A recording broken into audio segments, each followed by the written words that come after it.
Iran ಮೇಲೆ bomb ದಾಳಿ 2 ವಾರ ಸ್ಥಗಿತ. ಟ್ರಂಪ್ ಅಮೆರಿಕ ಅಧ್ಯಕ್ಷ ಡೊನಾಲ್ಡ್ ಟ್ರಂಪ್ ಮಂಗಳವಾರ ಇರಾನ್ ಮೇಲೆ ಬಾಂಬ್ ದಾಳಿ ಮತ್ತು ದಾಳಿಯನ್ನು 2 ವಾರಗಳ ಕಾಲ ಸ್ಥಗಿತಗೊಳಿಸಲು ಒಪ್ಪಿಕೊಂಡಿದ್ದಾರೆ ಎಂದು ಹೇಳಿದ್ದಾರೆ.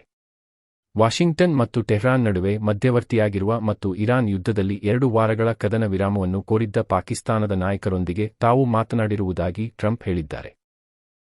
ಪಾಕಿಸ್ತಾನದ ಪ್ರಧಾನಿ ಶಹಬಾಜ್ ಷರೀಫ್ ಮತ್ತು ಫೀಲ್ಡ್ ಮಾರ್ಷಲ್ ಅಸಿಮ್ ಮುನೀರ್ ಅವರೊಂದಿಗಿನ ಸಂಭಾಷಣೆಗಳ ಆಧಾರದ ಮೇಲೆ ಮತ್ತು ಅವರು ಇಂದು ರಾತ್ರಿ ಇರಾನ್ಗೆ ಕಳುಹಿಸಲಾಗುತ್ತಿರುವ ವಿನಾಶಕಾರಿ ಪಡೆಗಳನ್ನು ತಡೆಹಿಡಿಯುವಂತೆ ವಿನಂತಿಸಿದರು ಮತ್ತು ಹಾರ್ಮುಜ್ ಜಲಸಂಧಿಯ ಸಂಪೂರ್ಣ, ತಕ್ಷಣದ ಮತ್ತು ಸುರಕ್ಷಿತ ತೆರೆಯುವಿಕೆಗೆ ಇರಾನ್ನ ಇಸ್ಲಾಮಿಕ್ ರಿಪಬ್ಲಿಕ್ ಒಪ್ಪಿಗೆಗೆ ಒಳಪಟ್ಟು ಇರಾನ್ನ ಬಾಂಬ್ ದಾಳಿ ಮತ್ತು ದಾಳಿಯನ್ನು 2 ವಾರಗಳ ಅವಧಿಗೆ ಸ್ಥಗಿತಗೊಳಿಸಲು ನಾನು ಒಪ್ಪುತ್ತೇನೆ, ಟ್ರಂಪ್ ಸಾಮಾಜಿಕ ಮಾಧ್ಯಮದಲ್ಲಿ ಬರೆದಿದ್ದಾರೆ.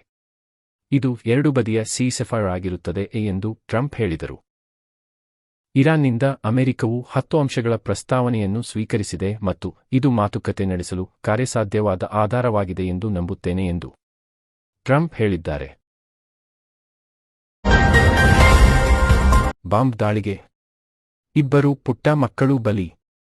ಮಣಿಪುರದ ವಿಷ್ಣುಪುರ ಜಿಲ್ಲೆಯಲ್ಲಿ ಸೋಮವಾರ ತಡರಾತ್ರಿ ಮನೆಯೊಂದರ ಮೇಲೆ ನಡೆದ ಬಾಂಬ್ ದಾಳಿಯಲ್ಲಿ 2 ಮಕ್ಕಳು ಮೃತಪಟ್ಟಿದ್ದು, ತಾಯಿ ತೀವ್ರವಾಗಿ ಗಾಯಗೊಂಡಿದ್ದಾರೆ. ಇದರ ಬೆನ್ನಲ್ಲೇ ಸ್ಥಳೀಯರು ಬೀದಿಗಿಳಿದು ಪ್ರತಿಭಟನೆ ನಡೆಸಿದರು. ಪರಿಸ್ಥಿತಿ ನಿಯಂತ್ರಿಸಲು ಕೇಂದ್ರೀಯ ಮೀಸಲು ಪೊಲೀಸ್ ಪಡೆಯ ಸಿಆರ್ಪಿಎಫ್ ಯೋಧರು ನಡೆಸಿದ ಗುಂಡಿನ ದಾಳಿಯಲ್ಲಿ 2 ಪ್ರತಿಭಟನಾಕಾರರು ಮೃತಪಟ್ಟಿದ್ದಾರೆ. ಜಿಲ್ಲೆಯ ಮೌರ್ಯಾಂಗ್ ಟ್ರೋಂಗ್ಲಾಬಿಯಲ್ಲಿ ಬೆಳಿಗ್ಗೆ 1 ಗಂಟೆ ಸುಮಾರಿಗೆ ಶಂಕಿತ ಕುಕಿ ಬಂಡುಕೋರರು ಬಾಂಬ್ ದಾಳಿ ನಡೆಸಿದ್ದಾರೆ. ತಾಯಿ ತನ್ನ 2 ಮಕ್ಕಳೊಂದಿಗೆ ಕೋಣೆಯಲ್ಲಿ ಮಲಗಿದ್ದ ವೇಳೆ ಬಾಂಬ್ ಸ್ಫೋಟಗೊಂಡಿದೆ. ಇದರಿಂದ ನಿದ್ದೆಯಲ್ಲಿದ್ದ 5 ವರ್ಷದ ಮಗು ಹಾಗೂ 6 ತಿಂಗಳ ಮಗು ಸ್ಥಳದಲ್ಲಿಯೇ ಮೃತಪಟ್ಟಿದೆ ಎಂದು ಹಿರಿಯ ಅಧಿಕಾರಿಯೊಬ್ಬರು ತಿಳಿಸಿದ್ದಾರೆ. ದಾಳಿಯನ್ನು ಅನಾಗರಿಕ ಕೃತ್ಯ ಎಂದು ಖಂಡಿಸಿದ ಮಣಿಪುರ ಮುಖ್ಯಮಂತ್ರಿ ವೈ. ಖೇಮಚಂದ್ ಸಿಂಗ್ ರಾಜ್ಯದಲ್ಲಿ ಶಾಂತಿ ಸ್ಥಾಪಿಸುವ ಪ್ರಯತ್ನವನ್ನು ಹಳಿ ತಪ್ಪಿಸುವ ಕೃತ್ಯವಾಗಿದೆ. ಯಾವುದೇ ಸಂದರ್ಭದಲ್ಲಿಯೂ ಇಂತಹ ಭಯೋತ್ಪಾದಕ ಕೃತ್ಯವನ್ನು ಸಹಿಸಲು ಸಾಧ್ಯವಿಲ್ಲ. ತಪ್ಪಿತಸ್ಥರನ್ನು ಪತ್ತೆಹಚ್ಚಿ ಕಾನೂನಿನ ಅಡಿಯಲ್ಲಿ ಶಿಕ್ಷೆಗೆ ಗುರಿಪಡಿಸಲಾಗುವುದು ಎಂದು ಎಚ್ಚರಿಕೆ ನೀಡಿದ್ದಾರೆ.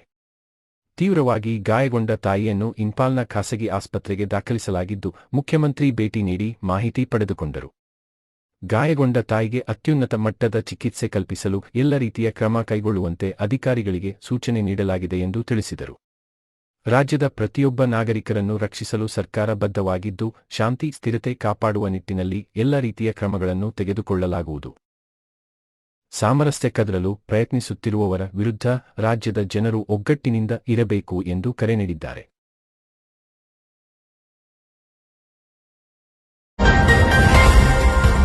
ಒಳಮೀಸಲಾತಿ ಜಾರಿಗೆ ಕಾಂಗ್ರೆಸ್ ಸರ್ಕಾರ ಬದ್ಧ.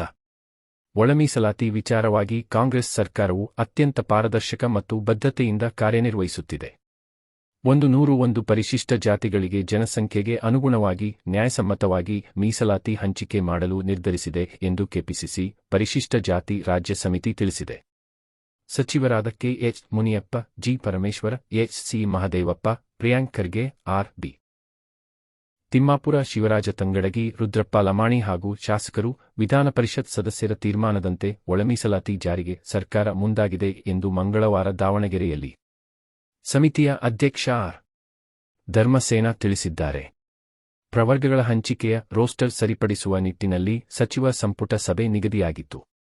ಆದರೆ ಪ್ರಸ್ತುತ ದಾವಣಗೆರೆ ಮತ್ತು ಬಾಗಲಕೋಟೆ ಜಿಲ್ಲೆಗಳ ಉಪಚುನಾವಣೆಯ ನೀತಿ ಸಂಹಿತೆ ಜಾರಿಯಲ್ಲಿರುವುದರಿಂದ ಈ ಪ್ರಕ್ರಿಯೆಯನ್ನು ಮುಂದಿನ ಸಚಿವ ಸಂಪುಟ ಸಭೆಗೆ ಮುಂದೂಡಲಾಗಿದೆ. ರಾಜ್ಯದ ಮುಖ್ಯಮಂತ್ರಿ ಮತ್ತು ಉಪಮುಖ್ಯಮಂತ್ರಿಯವರು ಚುನಾವಣೆ ಪ್ರಕ್ರಿಯೆ ಮುಗಿದ ನಂತರ ಎಲ್ಲರಿಗೂ ಒಪ್ಪಿಗೆಯಾಗುವಂತೆ ಒಳಮೀಸಲಾತಿಯನ್ನು ಅನುಷ್ಠಾನಗೊಳಿಸುವುದಾಗಿ ಭರವಸೆ ನೀಡಿದ್ದಾರೆ ಎಂದು ಹೇಳಿದ್ದಾರೆ. ಮತದಾರರು ಯಾವುದೇ ಗೊಂದಲಕ್ಕೆ ಒಳಗಾಗದೆ ಕಾಂಗ್ರೆಸ್ ಅಭ್ಯರ್ಥಿಗೆ ಮತ ನೀಡಬೇಕು. 101 ಪರಿಶಿಷ್ಟ ಜಾತಿಯ ಸಮುದಾಯದವರು ವಿರೋಧ ಪಕ್ಷಗಳ ಅಪಪ್ರಚಾರಕ್ಕೆ ಕಿವಿಗೊಡಬಾರದು ಎಂದು ಅವರು ವಿನಂತಿಸಿದ್ದಾರೆ.